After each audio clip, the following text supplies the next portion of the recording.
Profesor Jorge González, recibo un cordial saludo por parte de nuestro grupo número 3, que está conformado por Marcos Martínez, Diana Becerra, John Mosquera y quien le habla, Leonardo Saavedra. A nosotros nos correspondió el decreto 1083 del 2015 entre las páginas 58 y 111, destacando lo más relevante y lo que no se vio en clase de acuerdo a sus directrices.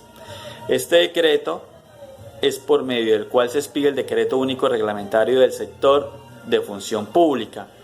Entonces, se hace o se crea o se expide con el objetivo de compilar y racionalizar todo el marco jurídico en un solo cuerpo normativo y los atenientes a ellos. Es decir, dentro de este decreto vamos a encontrar diversos temas que necesitan nuestras entidades públicas de orden nacional y territorial para todo lo que concierne al empleo público y sus trabajadores. Vamos a encontrar temas como retiro del servicio, requisitos y competencias generales del empleo público, acceso al empleo público, capacitaciones del empleado, estímulos del empleado y todas las situaciones administrativas que se encuentren dentro de este decreto reglamentario. En este decreto encontramos el título 5, que nos habla de la administración del personal y las situaciones administrativas de los empleados públicos en las entidades del orden nacional y territorial. Asimismo, se desprende el capítulo 1, que nos enseña y nos da a conocer ciertas características acerca de los empleados públicos y trabajadores oficiales y auxiliares de la administración, es decir, de todos los servidores públicos que integran la rama ejecutiva del poder público de las entidades ya antes mencionadas. El capítulo 1 en su artículo 2.2.5.1.1, que nos enseñan quiénes son los trabajadores oficiales y los empleados públicos. Estos por lo general prestan sus servicios en los ministerios, en los departamentos administrativos, en las empresas industriales y comerciales del Estado y en todos los establecimientos públicos que hagan parte del orden nacional y territorial. Estos cumplen actividades que ayudan al cumplimiento de metas y objetivos institucionales de la organización pública en donde se encuentran laborando, mientras que los auxiliares en la administración, sus actividades van más enfocadas a coayudar a las actividades de los niveles jerárquicos superiores para el cumplimiento de sus metas y objetivos de la entidad. El decreto 1083 de 2015 trae consigo un tema muy importante, que es la noción del empleo, en donde se encuentran involucradas otras normas como es la Ley 909 del 2004, el decreto 1042 de 1978 y el artículo 122 de la Constitución Política de Colombia. Nos enseña que la noción del empleo es un conjunto de funciones, tareas y responsabilidades que se le asignan a una persona y las competencias requeridas para llevarlas a cabo, esto con el propósito de cumplir con los planes de desarrollo y los fines esenciales del Estado. Vale la pena aclarar que cada organismo o entidad pública están o se encuentran a discrecionalidad de poder ellos mismos ejercer control sobre sus competencias laborales, funciones y requisitos específicos de las personas que están interesadas en acceder al empleo público de tal entidad. Recuerden que ningún servidor público entrará a ejercer cargo sin prestar juramento de cumplir y defender la Constitución y desempeñar deberes que le incumben según el artículo 122 de la Constitución Política de Colombia. Ojo muchachos, ojo a todos los servidores públicos, eso lo debemos de tener en cuenta. Bueno, buenas tardes, mi nombre es John Freddy Mosquera, soy integrante del grupo número 3, el cual le correspondió hacer la presentación del decreto 1083 de las páginas 58 a la 111. Este decreto nos habla sobre la administración de personal y situaciones administrativas de los empleados públicos de las entidades territoriales del orden nacional y del orden territorial. A continuación les voy a hablar sobre el capítulo 2, sobre la vacancia de los empleos. Entonces, en este decreto nos habla de que la vacancia de los empleos se puede dar en 6 momentos. La primera es haber obtenido ya la pensión de jubilación o vejez. La segunda, una invalidez absoluta. La tercera, orden o decisión judicial. La cuarta, que habla sobre la edad de retiro forzoso. Recordemos que esta aplica a partir de los 70 años. La quinta, sobre ya si uno muere, la muerte. Y la sexta, que nos habla sobre la declaratoria de insubsistencia o resultados no satisfactorios de las evaluaciones de desempeño. También nos habla este decreto sobre la vacancia temporal. Esta se puede dar cuando el funcionario no va a estar en su puesto regularmente. Puede ser por una licencia, por la prestación del servicio militar, por una comisión al exterior, por vacaciones, por periodo de prueba en otro empleo. Esa la denominamos también como una vacancia temporal. También en este decreto nos habla sobre las formas de provisión. Entonces, en ese sentido, el decreto habla de que la orden de provisión definitiva de los empleos y de carrera se da en 6 casos específicos. La primera es por una orden judicial, la segunda es por razones de violencia, la tercera por reincorporaciones en empleos iguales o equivalentes, la tercera por primer puesto en una lista de elegibles vigente para el cargo de la entidad respectiva. La cuarta habla sobre el primer puesto en la lista de elegibles vigente resultado de un concurso general. Y la última, la sexta, nos habla sobre la lista de elegibles del banco de lista de elegibles. Pues, adicional a esto, este decreto nos habla sobre unas excepcionalidades. Entonces tenemos de que hay una provisión transitoria de los empleos.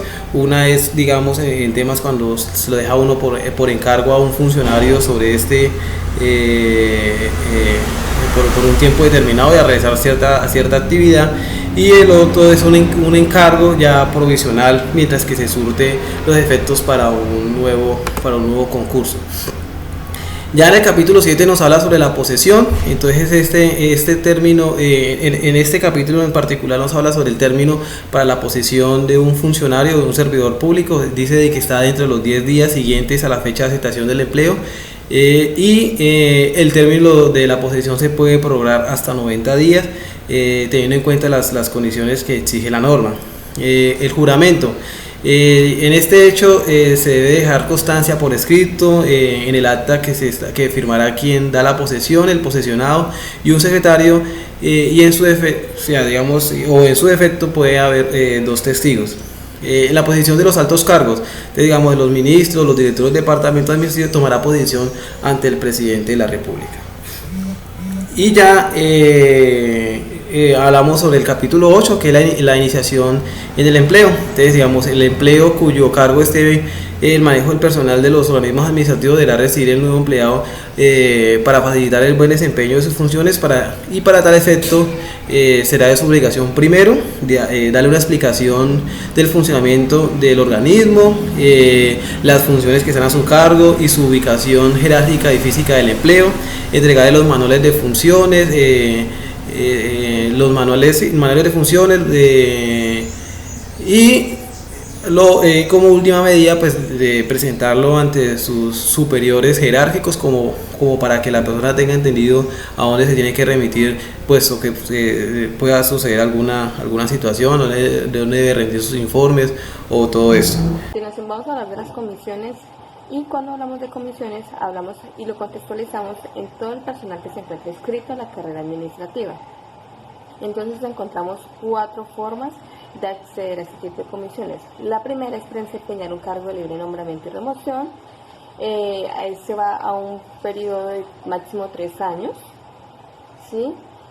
Y obviamente, como lo mencioné anteriormente, recae sobre los derechos de un empleado inscrito en la carrera administrativa. La otra es de servicios, en el cual consiste en el que el empleado o el servidor público solicita un permiso al ordenador del gasto para ir a desempeñar otras funciones en otra entidad, y eso es, obviamente, pues por su derecho adquirido podrá ser otorgado.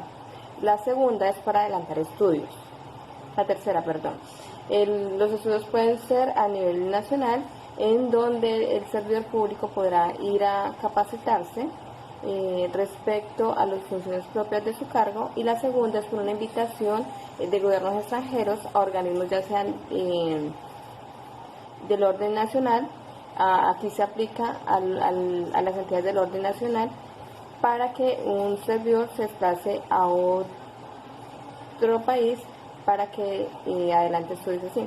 Este permiso se podrá otorgar máximo 12 meses y se podrá prorrogar 12 meses más. También cabe entre los derechos adquiridos de un servidor público que la entidad pueda ser patrocinada o pueda destinar un rubro para el gasto de este servidor. Entramos al registro público de carrera administrativa. Entonces son unos requisitos que pide la Comisión Nacional de Servicio Civil, en el cual al momento en el que el servidor público se posiciona en su cargo debe cumplir los siguientes requisitos, que son como el registro de inscripción, nombre, género, documento de identidad, denominación del empleo, código, grado, en qué jornada irá a desempeñar sus actividades y obviamente el nombre de la actividad. Todo esto irá debidamente arreglado bajo la Ley 909 del 2004. También pasamos a la solicitud de inscripción o actualización que debe realizar en cada entidad cada vez que su personal realiza un retiro, una incorporación, una reincorporación, un traslado, un ascenso. Todas las variantes o variables que se den dentro de la planta personal deberá ser remitida por el personal, por el jefe personal de talento humano de la entidad. Las solicitudes de actualización deberán ser anexadas con los documentos que soporten su traslado o cambios dentro de la planta, y obviamente se debe considerar a todos los empleados que están inscritos en la carrera administrativa. Esto regulado obviamente por la ley 1083 del 2015. Bueno, muy buenas tardes, profesor. Como mis compañeros anteriormente me han venido exponiendo el tema del decreto número 1083 del 2015, el cual nos habla todo el tema laboral y todo lo que concierne las características que hay y que las entidades toman para el desempeño de sus empleados y para manejar cada una de las empresas públicas del Estado. En esta ocasión le vengo a hablar sobre las características y evaluación del desempeño laboral de acuerdo a la actividad pública que se realiza en cada una de las instituciones. Según el decreto 1083 del 2015, de acuerdo al tema que nos correspondió, podemos ver unas características que tienen los empleados públicos o los servidores públicos más bien, y que tienen la Comisión Nacional del Servicio Civil, y para evaluar las características y el desempeño de cada uno de los servidores públicos. En ellas encontramos, por ejemplo, en esas características que deben ser objetivas, deben tener un objeto especial cuando se formulan o se piden que los servidores públicos sean evaluados. También deben ser imparciales. Imparciales, por ejemplo, que hagan una evaluación correcta sin de pronto en muchas ocasiones que tengan alguna dificultad, algún problema con algún empleado, entonces quieran evaluarlo mal, no, que esa evaluación debe ser bien consciente, bien concisa y que sea de acuerdo a la norma. También debe tener unos componentes como principalmente el comportamiento. Dentro de esa evaluación lo que más evalúan es el comportamiento de los servidores públicos, ya que un servidor público es para servir a la comunidad y tener un buen servicio y una amabilidad en cuanto a toda la población que necesita. También y primordialmente es el desempeño. ¿Por qué? Porque dentro de las actividades que manejan cada uno de los servidores públicos tienen una serie de requisitos y una serie de tareas, y esa serie de tareas deben cumplirlas con buena responsabilidad y tener un buen desempeño en ellas, que los procesos no se queden quietos, sino que cada proceso que llegue sea rápido evacuado y que las personas se vuelvan bien el tema y que tengan un buen fin. Ahí podemos ver Dentro de las características de evaluación y desempeño laboral, podemos mirar que hay varias las clases de evaluación. Entre ellas tenemos que es que cada año los empleados son evaluados. Cada año. Cada año los empleados son evaluados. ¿Cómo son evaluados?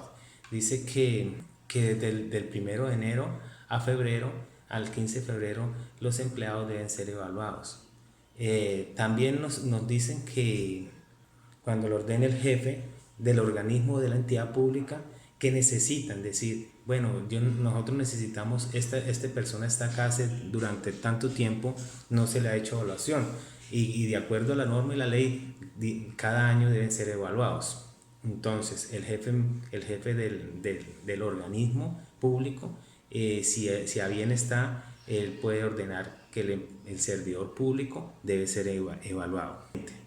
Semestralmente, o sea, cada semestre, cada 6 meses también, a mitad de año, también puede ser evaluado el servidor.